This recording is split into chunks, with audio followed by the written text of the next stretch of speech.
Corona काल में ऐसा लग रहा है जैसे सब कुछ बेकाबू है। ना बेड मिल रहे हैं, ना इलाज है, ना ऑक्सीजन है। और इस हाल में वो सवाल भी परेशान कर रहा जहाँ मरीज फंस रहे हैं। एम्स के डायरेक्टर ने तमाम मुद्दों पर बात की। रणदीप गुलेरिया ने कोरोना से जुड़े इन तमाम मुद्दों पर हमारी संवाददाता, हमारी सहयोगी स्नेहा को जवाब दिए। हमारे साथ जुड़ रहे हैं आज तक से बात करने के लिए बहुत बहुत शुक्रिया डॉक्टर गुलेरिया। ये पूछना चाहूंगी, बहुत सारे लोग ऐसे अब पूछ रहे हैं ये खत्म कब होगा, केसेस का पीक कब होगा इंडिया में, और पीक के बाद जाहिर है डिक्लाइन भी होगा। आपके अंडरस्टैंडिंग में वो पीक कब एक्सपेक्टेड है? देखिए, अगर हम देखें तो एक हमारा देश बहुत बड़ा देश है, इसलिए हम कई अलग अलग क्षेत्र अलग अलग टाइम पे पीक करेंगे।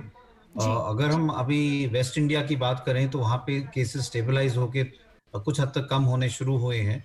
तो महाराष्ट्र में तो अब ऐसा लगता है जैसे पीक आ गया है।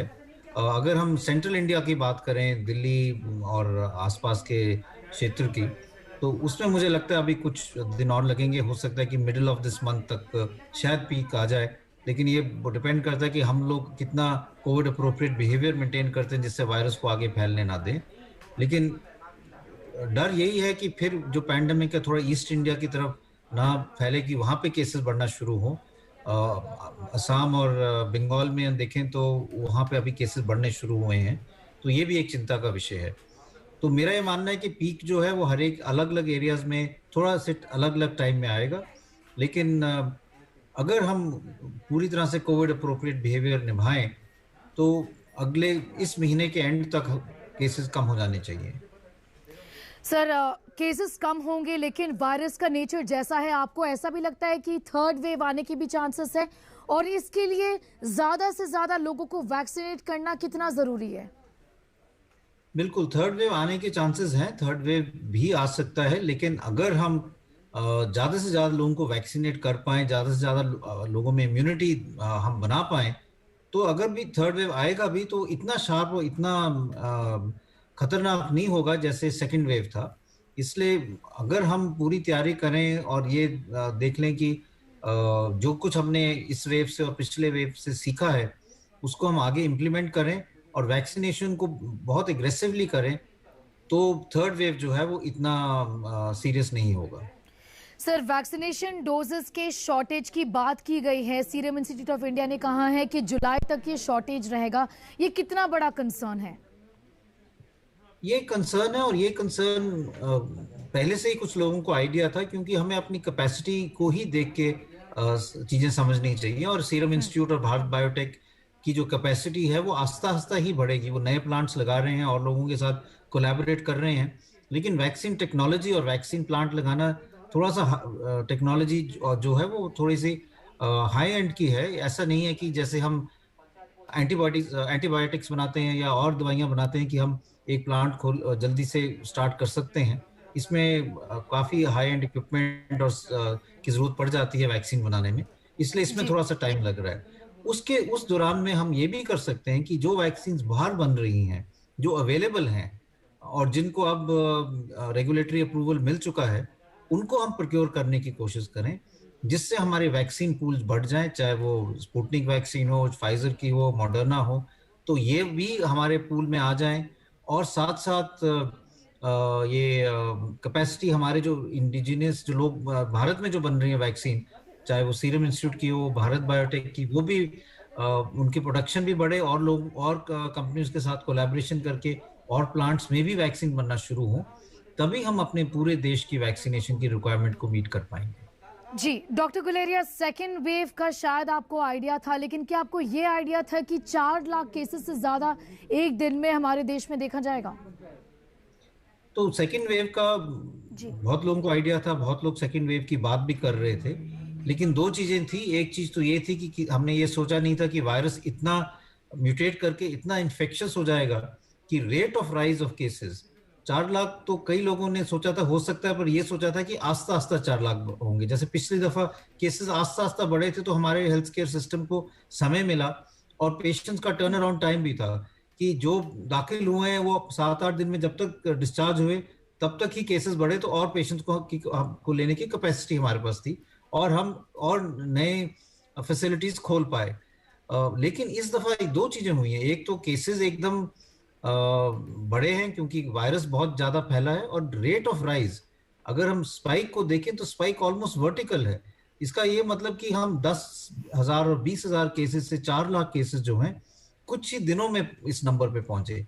इतना ज्यादा नंबर हुआ कि जो हेल्थ केयर सिस्टम था वो सडन इतने ज्यादा पेशेंट्स को such a short span of time manage नहीं कर पाया, और इसलिए चाहे हम ऑक्सीजन की बात करें, आईसीयू बेड्स की बात करें, उसमें एकदम शॉर्टेज आ गई है। और हम अब पूरी तरह से लगे हैं, हर हॉस्पिटल लगा हुआ है कि हम अपनी कैपेसिटी बढ़ाएं जिससे और ज्यादा से ज्यादा पेशेंट्स को ट्रीट कर पाएं। Doctor Guleria, health care system इसे हैंडल नहीं कर पाया, इस वजह से हम देख रहे हैं कि मृत्यु भी जैसे बढ़ रही है। दिल्ली में भी कई सारे लोग ऐसे हैं जो इस वायरस की वजह से मर जा रहे हैं। इस वजह से क्या आपको ऐसे लगता है कि हेल्थ केयर सिस्टम को और रोबस्ट करने के लिए और तैयार करने के लिए हमें एक पॉज की ज़रूरत है? इस वजह से डॉक्टर्स कहते हैं हमें ब्रेक दो, हमें ब्रीदर दो, एक लॉकडाउन लगाओ ताकि केसेस कम हो और सिस्टम पर प्रेशर कम हो। क्या आप अग्री करते हैं? बिल्कुल, हमें दो तीन चीजें साथ साथ करनी है। एक चीज तो ये है कि हेल्थ का इंफ्रास्ट्रक्चर जितना हम बढ़ा सकते हैं बढ़ाना है, चाहे फील्ड का हॉस्पिटल बनाने हो, चाहे ऑक्सीजन की सप्लाई हो, चाहे आईसीयू बेड्स की हो, चाहे हेल्थ केयर वर्कर्स को सपोर्ट करने की जरूरत हो। लेकिन साथ साथ हमें अपने जो केसेस हैं वो कम करने हैं, क्योंकि जैसे मैंने कहा rate of rise of case जो है वो बहुत रैपिड है, और इसलिए हेल्थ केयर सिस्टम पे बहुत स्ट्रेन पड़ रहा है। उन केसेस को कम करने के लिए एक स्ट्रैटेजी बनानी जरूरी है जिससे चेन ऑफ ट्रांसमिशन को हम रोकें। Virus after all human to human spread है, एक व्यक्ति से दूसरे व्यक्ति से ही फैलता है। ये अगर हम लोगों का मिलना बंद कर दें, लोगों के क्राउड्स बंद कर दें, तो वायरस फैल नहीं पाएगा और अपने आप केसेस कम होंगे। इसलिए एक टाइप का लॉकडाउन बहुत जरूरी है। उसको हम डिफरेंट मैकेनिज्म्स देख सकते हैं जिससे लाइव्स के साथ साथ लाइवलीहुड ना सफर करे। डेली वेजेस जो लोग हैं उनकी हम देखभाल कर सकते हैं, एसेंशियल सर्विसेज साथ साथ चलें, और एक क्राइटेरिया बनाएं। जैसे हम कहते हैं कि केस पॉजिटिविटी 10% से ज्यादा हो, या आपके 60% से ज्यादा बेड्स अगर भर गए हैं कोविड वाले, तो आप वहां पे एक स्ट्रिक्ट लॉकडाउन करो और 2 हफ्ते का लॉकडाउन करो। वीकेंड लॉकडाउन करने का कोई फायदा नहीं है, क्योंकि बीच में टाइम देते हो मिलने के लिए, उससे तो केसेस फिर फैलेंगे। नाइट कर्फ्यू का कोई फायदा नहीं है। रात को आपने पार्टीज नहीं अलाउ की लेकिन दोपहर को पार्टीज अलाउ कर दी, तो एक ही बात हो गई। तो इसलिए strict lockdown for at least 2 weeks, specially उन एरियाज में जहां पे आपके केसेस बहुत ज्यादा हैं, पॉजिटिविटी रेट ज्यादा है, या हॉस्पिटल बेड्स पूरी तरह से भरे हुए हैं, वो करना पड़ेगा, क्योंकि तभी हम अपने केसेस कम कर पाएंगे। और तीसरी चीज, हमें वैक्सीनेशन एग्रेसिवली करनी चाहिए। तो अगर हम ये 3 चीजें करें, इंफ्रास्ट्रक्चर बढ़ाएं, हॉस्पिटल्स को पूरा सपोर्ट करें, केसेस कम करें विद ग्रेडेड लॉकडाउन, और वैक्सीन को बढ़ाएं, तो इससे हम अपने केसेस भी कम कर सकते हैं और अपने डेथ रेट भी कम कर सकते हैं। जी डॉक्टर गुलेरिया, कई लोगों का ये कहना है, आपने कहा कि सीटी स्कैन इस समय हर बार जरूरी नहीं होता है पेशेंट के लिए, लेकिन डॉक्टर्स अभी ज्यादातर के पेशेंट से कह रहे हैं आप सीटी स्कैन करवाइए। ऐसे में पेशेंट क्या करे? देखिए, जो हमारे 80 to 85% पेशेंट्स हैं वो माइल्ड इलनेस होती है, उनको जुकाम, नजला, बुखार हुआ, बॉडी एक्स हुई, और वो बिल्कुल ठीक हो जाएंगे। उनको सीटी कराने की कोई जरूरत नहीं है, स्पेशली यंगर एज ग्रुप में, बिकॉज सीटी से रेडिएशन एक्सपोजर भी होता है। और ये बहुत डेटा अवेलेबल है नाउ यूएस में। इंटरनेशनल एटॉमिक एनर्जी एजेंसी जो है वो तो यही कहती है कि आप जितना कम करो रेडिएशन एक्सपोजर उतना जरूरी है, क्योंकि बाद में कैंसर के चांसेस बढ़ जाते हैं। इसलिए इन लोगों को सीटी कराने की कोई जरूरत नहीं है। हम सीटी करा के अननेसेसरी पैनिक क्रिएट करते हैं। ये हमें समझना चाहिए कि माइल्ड केसेस में भी लंग्स में माइल्ड पैचेस आ सकते हैं जो अपने आप खत्म हो जाएंगे। कई लोग इस डर से स्टीरॉयड शुरू कर देते हैं और दवाइयां शुरू कर देते हैं जो ज्यादा नुकसान करती हैं, क्योंकि जब वायरस रेप्लिकेट कर रहा है, अगर आप स्टीरॉयड्स दोगे तो वायरल की रेप्लिकेशन को और बढ़ावा दे रहे हो और सीवियर निमोनिया क्रिएट कर रहे हो। दूसरा इशू यही है कि अगर आपको सीवियर इलनेस होती है, मॉडरेट टू सीवियर इलनेस है, आप हॉस्पिटल में एडमिटेड हो, आपके ऑक्सीजन रिक्वायरमेंट कम होगी है, तब सीटी का रोल है और तब सीटी करना चाहिए। तो लेकिन वो सिर्फ 10 से 15% लोग हैं। 85% लोग ऐसे हैं जिनको माइल्ड इलनेस होती है और उनको सीटी करने की कोई जरूरत नहीं है। अननेसेसरी वो अपने आप को एक्सपोज करा रहे हैं। डॉक्टर गुलेरिया, इस वेव में ऐसा भी देखा जा रहा है कि कई सारे ऐसे लोग हैं जो समझ नहीं पा रहे हैं कि कब होम आइसोलेशन करें और कब हॉस्पिटल ढूंढने का शुरुआत करें। आप क्या कहेंगे उन लोगों को जो इस समय कंफ्यूज्ड है, when to look for a hospital, कब हम हॉस्पिटल ढूंढे, ये इसके बारे में हमें बताइए कि किस वो क्राइटेरिया को देखते हुए पेशेंट के फैमिली को ये कॉल लेना चाहिए। अगर आपके पास होम आइसोलेशन की फैसिलिटी है, अलग कमरा है, अटैच बाथरूम है, तो आप होम, और अगर आपके सिम्टम सिर्फ बुखार है, आपकी सैचुरेशन मेंटेन्ड है, 94 से ज़्यादा है, और बुखार जो है वो दवाई से कम हो रहा है, आप पैरासीटामोल लेने से कंट्रोल हो रहा है, और बीमारी के शुरुआत वाले दिन है, तो आपको कुछ नहीं करना है। आप अपने घर के नॉर्मल ट्रीटमेंट लीजिए। हमारी गाइडलाइंस, जो मिनिस्ट्री की गाइडलाइंस हैं और टास्क फोर्स की गाइडलाइंस हैं, उन्होंने ये रिकमेंड किया है कि अगर आप चाहें तो ड्रग्स लाइक आइवरमेक्टिन या हाइड्रोक्सीक्लोरोक्विन भी ले सकते हैं, लेकिन सिर्फ अपने आप को मॉनिटर करें, बुखार के लिए दवाई लें और आप ठीक हो जाएंगे। अगर बाद में सैचुरेशन आपकी 94 से कम होने लगती है, 93 और या 90 और 93 के बीच में आ रही है, या आपको बुखार बहुत तेज हो रहा है, 5वां 7वां दिन हो गया, बुखार अब कम नहीं हो रहा है, या आपको सुस्ती हो रही है, ड्राउजीनेस हो रही है, छाती में बहुत दर्द हो रही है, तो आप अपने डॉक्टर से कंसल्ट करें। और वो स्थिति हो सकती है जब आपको एडमिशन की जरूरत पड़ सकती है, लेकिन ये सिर्फ 10 से 15% लोग हैं जिनको ऐसी सिचुएशन आती है। मेजॉरिटी जो पेशेंट्स हैं वो नॉर्मली बुखार की दवाई लेने से, घर का इलाज, घरेलू इलाज करने से ही ठीक हो जाते हैं, और उनको सिर्फ घर में अपने आप को आइसोलेट करने की जरूरत है। डॉक्टर गुलेरिया, ऐसे कई सारे लोग हैं जो अपने आप से घर पे मेडिकेशन स्टार्ट कर रहे हैं, आप उनसे क्या कहना चाहेंगे? मैं यही कहूंगा कि ये बहुत डेंजरस प्रैक्टिस है। कई लोग घर पे स्टेरॉइड्स भी ले रहे हैं, रेमडेसिविर भी ले रहे हैं, और फिर हम देखते हैं कि वो एकदम जब उनकी सिचुएशन खराब हो जाती है तो एकदम इमरजेंसी में आते हैं, उनको बेड नहीं मिलता है, और कई दफ़ा तो अनफॉर्चुनेटली उनकी डेथ भी हो जाती है। तो मैं यही कहूँगा कि घर पे ऐसी चीज़ें ना करें, इससे नुकसान ज़्यादा है। और अगर आप गलत टाइम पे गलत दवाई लोगे तो फिर आपकी बीमारी आगे बढ़ सकती है। इसलिए कोविड ट्रीटमेंट की स्ट्रैटेजीज अब काफ़ी हद तक इवॉल्व हो गई हैं। 1 साल पहले हमें इतना आइडिया नहीं था कि क्या देना चाहिए और क्या नहीं देना चाहिए, लेकिन अब हमारे को काफ़ी आइडिया हो गया। 1 साल में पूरे गाइडलाइंस बन गई, इंटरनेशनल अंडरस्टैंडिंग हो गई है। इसलिए गाइडलाइंस पॉइंट ऑफ व्यू से ही आप ट्रीटमेंट दें। मिनिस्ट्री ऑफ हेल्थ ने भी और एम्स ने भी वेबसाइट में अपनी गाइडलाइंस डाली हैं कि क्या ट्रीटमेंट देना चाहिए और क्या नहीं देना चाहिए। और अगर आपको माइल्ड इलनेस है तो घर पे कोई ज़्यादा इलाज ना करें। ये याद रखें कि कई दफ़ा कुछ इलाज लेने से नुकसान भी हो सकता है।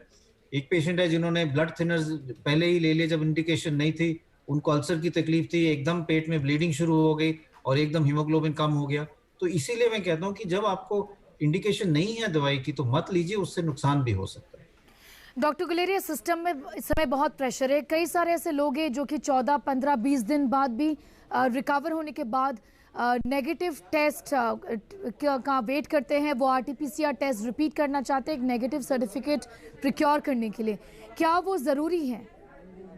वो बिल्कुल ज़रूरी नहीं है, और हमारे गाइडलाइंस क्लियरली ये कहती हैं कि अगर आप एसिम्प्टोमेटिक हैं और 10 दिन हो गए हैं, आपको कोई सिम्टम नहीं हुए, टेस्ट किया था आपने, आप पॉजिटिव आए, लेकिन थोड़ा बॉडी एक्स हुआ, उसके बाद कोई सिम्टम नहीं हुआ और 10 दिन हो गए हैं, या 3 दिन एटलीस्ट हुए हैं, और जिस आपको बुखार हुए 3 दिन पहले बुखार हुआ था, अब 3 दिन से बुखार भी नहीं है और 10 दिन से ज़्यादा हो गए हैं, तो आपको टेस्ट करने की ज़रूरत नहीं है, आप नॉन इन्फेक्शियस हैं। ये डेटा काफ़ी एग्रेसिवली देखा गया है, और इस डेटा में 2 चीज़ें देखी गई हैं। एक तो ये कि जब 7 दिन के बाद जिन लोगों को सिम्टम नहीं थे, उनका वायरस RT-PCR जो किया गया और जो वायरस की कल्चर की गई, तो कल्चर में वायरस आया ही नहीं, और ये उससे पता चला कि जो RT-PCR में आपके पॉजिटिविटी आ रही है वो डेड वायरस है। दूसरा, एक और स्टडी ने ये देखा कि जो पेशेंट्स क्लोज कॉन्टैक्ट, जो लोग पॉजिटिव पेशेंट के क्लोज कॉन्टैक्ट में आए थे, उन्हीं को कोविड हुआ जो पहले 7 या 8 दिन में क्लोज कॉन्टैक्ट में आए थे। उसके बाद जो लोग क्लोज कॉन्टैक्ट में आए थे उनमें से किसी को भी कोविड इन्फेक्शन नहीं हुआ।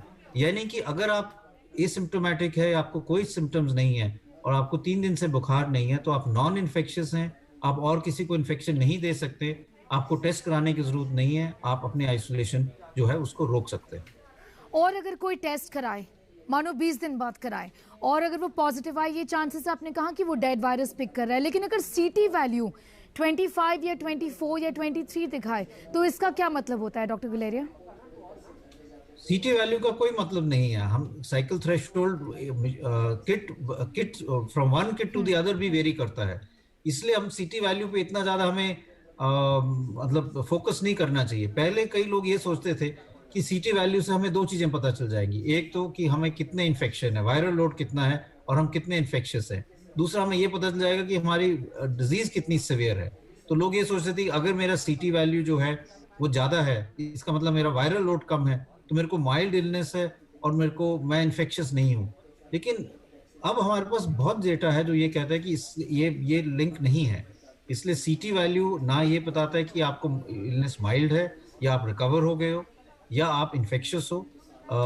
ये जो धारणा है ये बिल्कुल गलत है। इसलिए मैं तो यही कहूंगा कि आप सिर्फ आरटीपीसीआर की रिपोर्ट देखेंगे, वो पॉजिटिव है नेगेटिव है, सीटी वैल्यू पे मत जाए। और अगर सिम्टोमेटिक है और आरटीपीसीआर टेस्ट अगर आपका नेगेटिव आ रहा है तो आप ये सजेस्ट करते हैं कि डॉक्टर से बात करके ट्रीटमेंट स्टार्ट करें, लेकिन डॉक्टर से बात करने के बाद। बिल्कुल। Doctor Guleria, loss of taste और स्मेल कई सारे लोगों में देखा जाता है, क्या आपको ये लगता है कि ये एक आफ्टरमाथ ऑफ द इन्फेक्शन है? आप इन्फेक्शन में आप ऑलरेडी इन्फेक्टेड हैं, लेकिन कुछ समय रिकवरी के समय लॉस ऑफ टेस्ट और स्मेल देखा जाता है, या वो भी एक तरीके से एक ऑनसेट ऑफ सिम्टम्स है, ऑनसेट ऑफ डिजीज के दौरान? तो ये ऑनसेट ऑफ डिजीज के दौरान है। कई लोगों को जब कोविड होता है उसके कुछ दिन बाद उनके एकदम टेस्ट खत्म हो जाता है और स्मेल भी खत्म हो जाती है, और ये वेल डॉक्यूमेंटेड है, वायरस के कारण है। कई इसके हाइपोथेसिस है कि ऐसा क्यों होता है, और ये भी देखा गया है कि ये कुछ हफ्ते तक रह सकता है। कि अगर आपकी लॉस ऑफ स्मेल या टेस्ट नहीं है, आप ठीक भी हो गए हैं, लेकिन इसको रिकवर होने में कभी कभी 4-6 हफ्ते लग सकते हैं। तो घबराए ना, इसका ये मतलब नहीं कि आपको अभी भी इन्फेक्शन है। इसको रिकवरी में टाइम लगता है, और यूजली सब लोग इस रिकवर हो जाते हैं, they get their taste sense of smell and taste back. एक ऑब्जर्वेशन और हम लोगों ने देखी है, जो आई एम नॉट श्योर कितना उसके वैलिडिटी है, लेकिन जिन लोगों को ये लक्षण आते हैं कि लॉस ऑफ स्मेल या लॉस ऑफ टेस्ट, उनको यूजुअली माइल्डर इलनेस देखा गया है। तो ये हम कह सकते हैं कि आपको माइल्डर इलनेस के चांसेस हैं, आप रिकवर जल्दी कर जाएंगे, लेकिन ये वाले जो सिम्टम्स हैं ये थोड़ा लंबे टाइम रह सकते हैं। ऑलराइट, डॉक्टर गुलेरिया, बहुत बहुत शुक्रिया आज तक के साथ जुड़ने के लिए। Thank you so much sir. Thank you.